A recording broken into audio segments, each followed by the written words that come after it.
Hello students, in this video lecture हम evolution से related जो थेरीज थी उनको डिस्कस करेंगे। और उसमें हम लैमार्क की जो थेरी है, जो कि बहुत इंपॉर्टेंट आपके स्टडी पॉइंट से और इवोल्यूशन को समझने के पॉइंट से भी बहुत इंपॉर्टेंट है।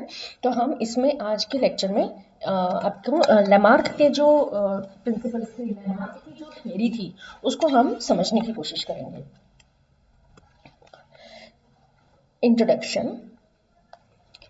In continuation with our discussion on evolution, so far we have discussed origin of life and the evidence to support the existence of evolution to give rise diversified organism on earth.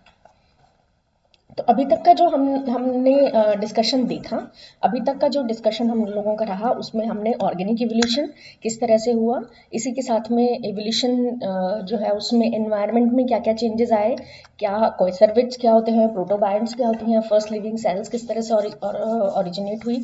इसके साथ में हमने बहुत सारी classical theories और modern theories जिसमें operon, हेल्डन, Miller, यूरे experiments को समझा। तो अब आगे का जो डिस्कशन है उसमें हम मेनली ह्यूगो डे व्रिज की जो थ्योरी थी, म्यूटेशन थ्योरी और genetic variation theory, Darwin theory and Lamarck theory. तो सबसे पहले हम इसमें स्टडी करेंगे लैमार्क थ्योरी। लैमार्क की जो थ्योरी थी, हम इसे क्या कहते हैं, theory of inheritance of acquired characters. This theory is proposed by the French biologist Chevalier de Lamarck in his famous book Philosophic Logic. He proposed that organisms are not fixed and they evolve from the pre-existing organisms by modification. तो उन्होंने ये बताया कि कोई भी जो organism है वो जो भी एग्जिस्टिंग ऑर्गेनिज्म है उसके मॉडिफिकेशन से बनता है। The theory is proposed assuming 3 different assumptions. तो ये जो पूरी थियरी है वो 3 डिफरेंट अजम्पशंस पे बेस्ड है। सबसे पहले आता है न्यू नीड्स। तो वेरिएशन जो है एनवायरनमेंट में वो लगातार होता रहता है। एनवायरनमेंट जो है वो स्टैटिक नहीं होता, एक डायनेमिक एंटिटी है जिसमें कि लगातार बदलाव आते रहते हैं। और उस एनवायरनमेंट में अपने आप को फ्लरिश करने के लिए, अपने आप को मेंटेन रखने के लिए बहुत सारे नए ऑर्गन्स का या ऑर्गन्स में मॉडिफिकेशन जो है वो होता रहता है। तो variation in environment condition and all overall the circumstances which affect the existence of organisms needs adaptation in organism to survive. As a result, organism has to put the special effort to fulfill its new need for adaptations. In new cases, it is just need changes in habit or behavior of the organisms. तो कुछ cases हैं जिसमें कि हमें changes in habit और behaviour of organisms को हम study करते हैं। न्यू हैबिट इंक्लूड फ्रेश और extensive use of the certain organs और स्ट्रक्चर ऑफ द बॉडी और discuss this use of the others. Acquisition of characters. There are 3 ways to acquire the characters required to adopt into the change condition. Acquisition of characters में आते हैं कि किस तरह से हमें रिक्वायरमेंट होती है नए कैरेक्टर्स की। Innate tendency, there is innate tendency in each organism to acquire greater complexity and perfection to perform the function. यानी कि हर एक ऑर्गेनिज्म में एक टेंडेंसी होती है कि उसमें कॉम्प्लेक्सिटी की तरफ जो है वो इवोल्यूशन चलता है। हमेशा आप देखेंगे कि सिंपलर कंपाउंड होते हैं हमेशा कॉम्प्लेक्स कंपाउंड में बनने की कोशिश करते हैं। In this process of achieving perfection, organism is better and better adapted to the change environment. और इन सारी कंडीशंस में क्या होता है, उसमें बेटर एडेप्टेशंस आते हैं, बेटर चेंजेस आते हैं, जिसकी वजह से वो उस पर्टिकुलर कंडीशन में अपने आप को इजीली मेंटेन कर सकता है। यूज और डिसयूज ऑफ द ऑर्गेनिजम्स। ये हमें पता है कि जिस चीज को हम ज्यादा यूज करते हैं, जिस एनवायरनमेंट में हम ज़्यादा रहते हैं या जिस ऑर्गन को हम ज़्यादा यूज़ करते हैं, उस ऑर्गन का डेवलपमेंट हमारे अंदर बेटर तरीके से होता है। तो यूज़ एंड डिसयूज़ का जो कॉन्सेप्ट है वो इसी पे बेस्ड है। Use and disuse of organism affect there structure, shape and efficiency of the functioning. आप जिस चीज़ को, आप ब्रेन को ज़्यादा यूज़ करते हो, आप ब्रेन में भी किस पार्ट को ज़्यादा यूज़ करते हो, एनालाइज ज़्यादा यूज़ कर रहे हो, कैलकुलेशन पोर्शन ज़्यादा यूज़ कर रहे हो या रीजनिंग वाला पोर्शन ज़्यादा यूज़ कर रहे हो, तो उसी तरह से हमारा ब्रेन जो है वो डेवलप होता रहता है। अगर आप स्पोर्ट्स पर्सन हो, बहुत ज़्यादा फिजिकल एक्टिविटी करते हो तो आपकी मसल्स में, तो इस तरह से आप जिस ऑर्गन को हम ज़्यादा यूज़ करते हैं उसमें नेचुरली ज़्यादा डेवलपमेंट होता है। More uses of a particular organs bring additional strength, size and more efficient. In contrast, disuse of or understand of organ gradually make them weaker and smaller and finally they may disappear as well. और धीरे धीरे जो है वो disappear हो जाता है। The differential uses of the organ allowed the additional characters in the body during the life span of an organism. Environmental factor. Variation in the environmental factors such as temperature, light, humidity, wind, enemies affect the living organism and bring change in the life. तो ये जो environmental factors होते हैं उसकी वजह से भी environment में changes आते हैं. The combined effect of use and disuse of organ and influence of the environmental factor results into the change in the body of organism, and these characters are known as acquired characters. तो इन्हें हम क्या कहते हैं? acquired characters, यानी बदलते हुए organisms, बदलते हुए environment के according जो भी हमारी body में changes हुए उनको हमने accumulate किया और इनको हम क्या कहेंगे? acquired character. कुछ characters होते हैं जो कि हमारे body में genetically present होते हैं.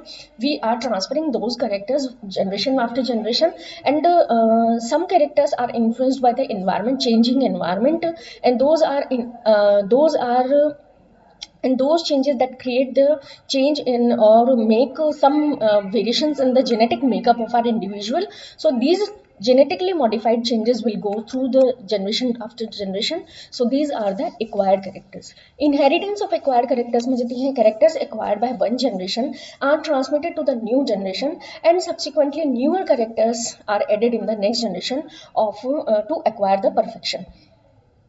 तो यहाँ पे क्या होता है कि जैसे जनरेशन आफ्टर जनरेशन जो है चेंजेस बदलते रहते हैं, उसी के साथ में क्या होता है कि ये करेक्टर्स जो होते हैं वो एक नए करेक्टर का फॉर्म ले लेते हैं और फिर फर्दर जो है वो नए करेक्टर जो है वो जनरेशन आफ्टर जनरेशन जो होते हैं वो रन करते रहते हैं, और इस तरह से ये प्रोसेस जो होता है ये चलता रहता है. This Lamarck proposed that evolution is a slow process where characters are acquired over the course of time in various generations. Explanation of the theory with observed evolution. तो इस तरह से इनको क्या कहा जाता है कि लैमार्क ने बताया कि नेचर के अकॉर्डिंग अपने आप में कैरेक्टर्स डेवलप होते हैं और ये कैरेक्टर फिर फर्दर जो है जनरेशन आफ्टर जनरेशन मूव करते हैं. Lamarck in his book explained the evolution of various animals to elaborate the proposed hypothesis.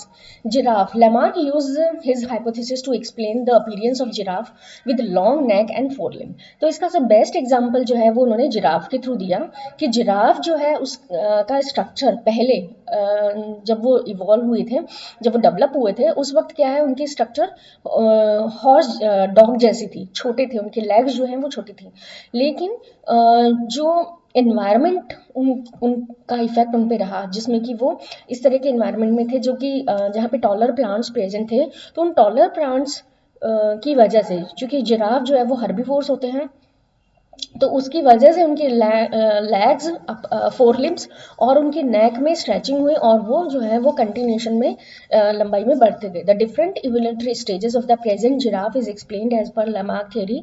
As per the theory giraffe is evolve from the short height deer like ancestors, and these ancestors are living in barren place with leaves on the tree available of them to them for eating. तो ये हमने अभी भी समझा कि taller plants की वजह से उनके फोर लिम्स जो हैं और उनकी जो नेक है उसमें स्ट्रेचिंग हुई, और उसकी स्ट्रेचिंग की वजह से जो भी आज जो हाइट हम जिराफ की देखते हैं, लॉन्गेस्ट एनिमल के रूप में हम जानते हैं जिराफ को, तो वो जो प्रेजेंट जो उनका मॉर्फोलॉजिकल अपीयरेंस है वो इवोल्यूशन हुआ है due to their environmental changes.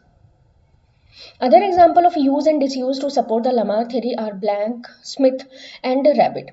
Blacksmith acquire large pieces muscles as they do vigorous hammering for welding, whereas rabbit develop well-developed pinna muscles to move the ear to receive the sound waves from the different directions to protect themselves from the enemy. अब यहाँ पे हम दो different species को देख रहे हैं. एक ह्यूमन स्पीशीज़ में हमने ब्लैक स्मिथ को देखा. ब्लैक स्मिथ जो होते हैं उनमें उनकी आर्म्स मसल्स होती है बहुत स्ट्रांग होती है क्योंकि वो कंटिन्यूसली हैमरिंग कर रहे होते हैं वेल्डिंग करते वक्त. इसी तरह से रैबिट्स में जो होती हैं पिन्ना मसल जो कि आईज एक्सटर्नल ईयर में प्रेजेंट होती हैं वो काफ़ी एक्टिव हो जाती है क्योंकि वो हर समय जो होती हैं उनको अपने आप को बचाना होता है, दुश्मन से अटैक होने का उन्हें डर रहता है, जिसकी वजह से उनमें पिन्ना मसल्स जो होती हैं वो काफ़ी डेवलप्ड होती हैं. Then aquatic birds. Aquatic birds such as ducks need to go into the water for food and protection. To achieve this, they spread their toes to flat on the water. As a result of continuous effort, they have developed webs between the fingers. तो यहाँ पे क्या हमने देखा कि aquatic birds जो हैं उनको food and protection के लिए जब वो पानी में गई तो उनकी जो उंगलियां हैं, जो उनकी जो हैंडलिम और फोनलिम की जो उंगलियां उनके बीच में स्किन जो है वो स्ट्रेच होकर के और वेब का फॉर्मेशन करती है. नेक्स्ट एग्जांपल आता है snacks. It is considered that snake had a lizard-like ancestor with two pair of fully developed legs, and these ancestors need to hide from the mammals, and they prefer to stay in the place with dense vegetation, holes and narrow spaces. In this process, they stretch their body to hide in a narrow space and did not use legs. तो snakes वगैरह में क्या होता है, ये burrowing animals होते हैं, legs का बहुत ज़्यादा यूज नहीं होता, तो legs जो है वो कंटिन्यूसली धीरे धीरे डिसअपेयर हो गए. हालांकि यहाँ पे गर्डल्स जो है वो प्रेजेंट होते हैं, लेकिन legs का डेवलपमेंट नहीं होता है. अभी हम देखेंगे इसके criticism of the theory. Lamarck theory receive initial attention but it could not be able to explain several observations. Lamarck की थ्योरी को उस वक्त काफ़ी एक्सेप्ट किया गया था. आज भी इसके कई पॉइंट्स हैं जिन्हें हम एक्सेप्ट करते हैं, लेकिन इसके बहुत सारे चैलेंजेस भी हैं जो कि इसकी वजह से यहाँ पे बहुत सारे इनके क्रिटिसिज्म प्रेजेंट है. Initial two assumptions are correct. New need are created by the change in environment, and these characters are acquired by the use and disuse of the organ and environmental factors. The inheritance of acquired character to subsequent generation is arguable. These are evidences against the inheritance of acquired characters. तो यहाँ पे हमने देखा कि acquired characters जो है वो inheritance of acquired characters को criticism हुआ. The major criticism जो है वो आपके experiment performed by the Weizmann. Weizmann जो थे उन्होंने according to Weizmann theory of continuity of germplasm, animal is made up of two type of the cells, somatic cells and germ cells. तो Weissman ने बताया कि जो भी हमारा जर्मप्लाज्म जो सेल का जो साइटोप्लाज्म होता है, ये दो तरह का, दो पार्ट्स में डिवाइडेड होता है. जर्मप्लाज्म जो कि जर्म सेल्स में प्रेजेंट होता है, एंड सोमेटोप्लाज्म जो कि सोमेटिक सेल्स में प्रेजेंट होता है. तो nuclei present in the germ cells are responsible for inheritance of characters, where somatic cells contain nuclei which respond to the environmental factor and use and disuse. Hence acquired characters remain within the somatic sales.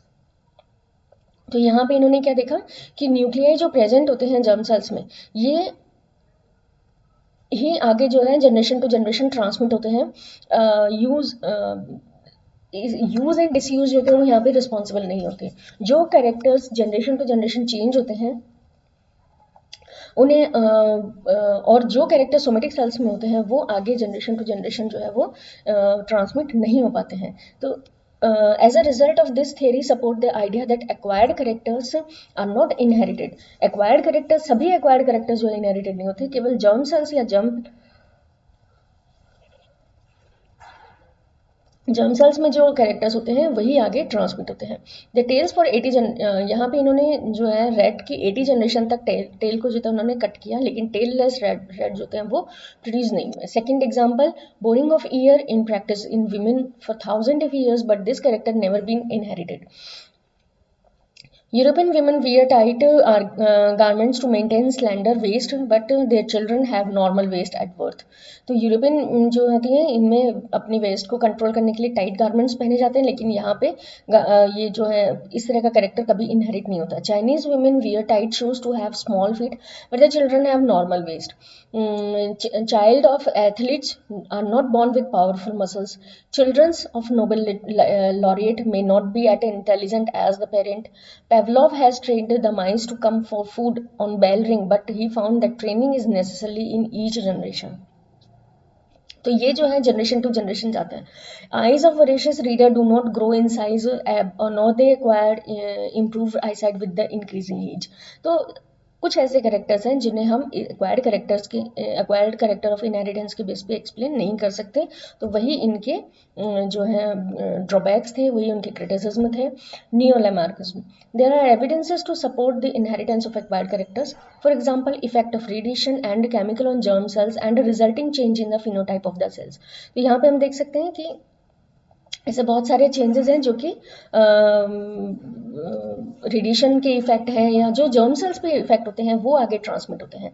The evidences of the inheritance of acquired characters revived the Lamarck theory as neo-Lamarckism. The modified neo-Lamarckism has the following postulate. Germ cells are not always immune but from the effect of environment. Germ cells may not be affected directly by environment without any effect on the somatic germ cells. Germ cells may carry acquired characters to the next generation. Even considering these points, Lamarckism could not be able to provide a satisfactory mechanism for evolution. तो Lamarckism जो है वो evolution को समझाने के लिए कभी भी satisfactory नहीं हो सकता. So this is all about the Lamarckism concept. Thank you.